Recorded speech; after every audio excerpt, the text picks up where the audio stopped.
The battle for sprinting supremacy is reaching some crazy heights in 2025. Never in my life have I seen so much laser-focused attention on a single race, and also never have I seen so many split opinions about one single performance. And if you've been living under a rock, then you don't know what I'm talking about. But if you have 2 eyes and basic access to the internet, then you've probably seen the beef between Noah Lyles and Kishane Bednarek from the United States. At this year's United States Nationals, Noah took the victory in 19.63 in the 200, with Bednarek finishing very close behind in 19.67 seconds. This was yet another moment where Noah Lyles came out on top, and throughout their careers, Noah has a very strong winning record against Kishane Bednarek, as he currently has 12 wins against Bednarek's 2. These two have been battling since all the way back in 2020, and it really has been quite one-sided. However, what we saw over this past weekend in Eugene was one of the more heated moments in sprinting history. After Noah crossed the line, Kishane gave him a little shove, a little open frustration from Noah staring him down the line. This has garnered so much attention that it's difficult to put into words. I'm talking tens of millions have seen this. And whether or not you think Noah or Kishane was in the wrong here, one thing is undeniable, and that's that the next time these two race, there will be millions of people watching. And thankfully, I'm happy to report that these two are officially racing in the 100 meters. In this year's Diamond League meeting in Lausanne, which by the way is home to some crazy fast sprinting marks throughout history, Kishane and Noah are officially set to clash. Now, the history of these two in the 100 meters is about the same as their history in the 200. Noah has won more than Kishane in this event. However, and this is a big however, Kishane just dropped a new very impressive mark of 9.79 seconds in this year's United States trials. And that time is the exact same mark as Noah Lyles' personal record, which he set in last year's Olympic Games. On the all-time list in the men's 100-meter dash, both Kishane and Noah are tied at 12th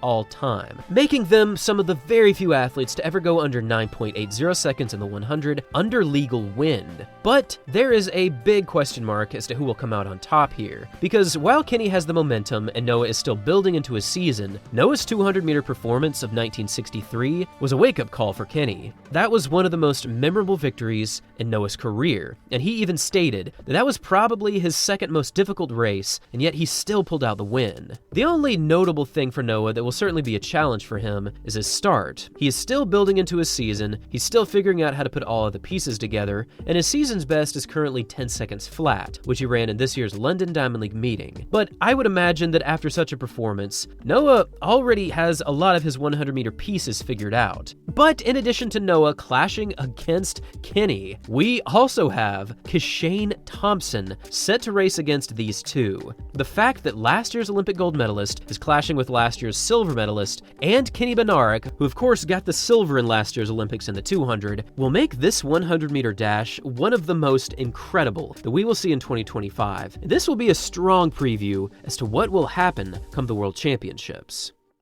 Here are the current standings for 2025 in the 100 meters. As you can see, Kishane still has the world's fastest time at 9.75, which he ran in this year's Jamaican National Championships. But now Kishane has jumped into second, breaking up the previous Jamaican top 3 as Brian Lavelle and Oblique Seville now round out the top 4. However, it's just so difficult to put into words how much has changed over this past week. Noah, in my opinion, has become the 200 favorite moving into Tokyo. You can put that down into words. And previously, I would have said Kishane was the man to beat. He just looked so strong, he was beating people by massive margins, and in tandem with his 100-meter performances, it seemed as though he was putting all of his pieces together. But denying Noah his position as one of the greatest 200 athletes ever is a strong error that you should never make, because underestimating Noah almost guarantees you a loss. That's just what history tells us. But this 100-meter showdown with Kishane, Noah Lyles, and Kishane Bednarek could result in something extraordinary. And in returning to the previous analysis that Lausanne brings us some of the fastest times ever, we can see that Johan Blake ran his personal best of 9.69 on this very track, and the previous world record of Asafa Powell from 2008 was also achieved on this track when he ran his 9.72 seconds to dominate the field. There has been various sub 9.8 second performances on this very track, And if the weather is good and the competition is as fierce as we expect it to be, I would not be surprised at all to see at least one athlete go under 9.8. However, the big question mark in my mind is what exactly is Noah set to do in the 100? We know he can put together an incredible 200 performance. That race has been his bread and butter since the mid-2010s.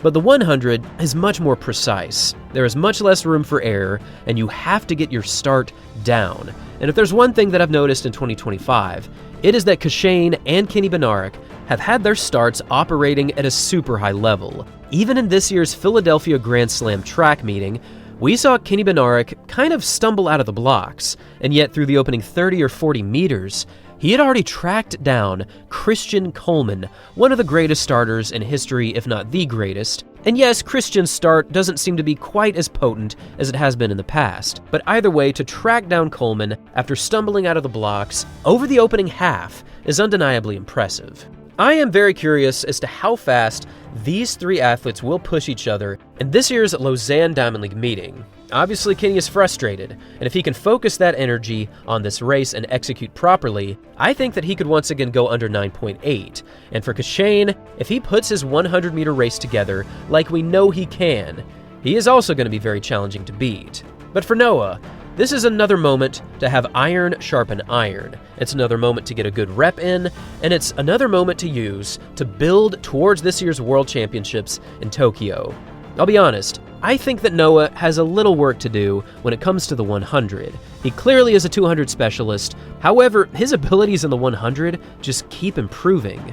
I would not be surprised at all to see a sub 9.8, I'm gonna be honest here. But I also would not be surprised to see a low 9.8, especially if the weather is not cooperating. And now I would love to hear from all of you. What do you think about this men's 100? Who do you think is going to win? And what time do you think will be achieved?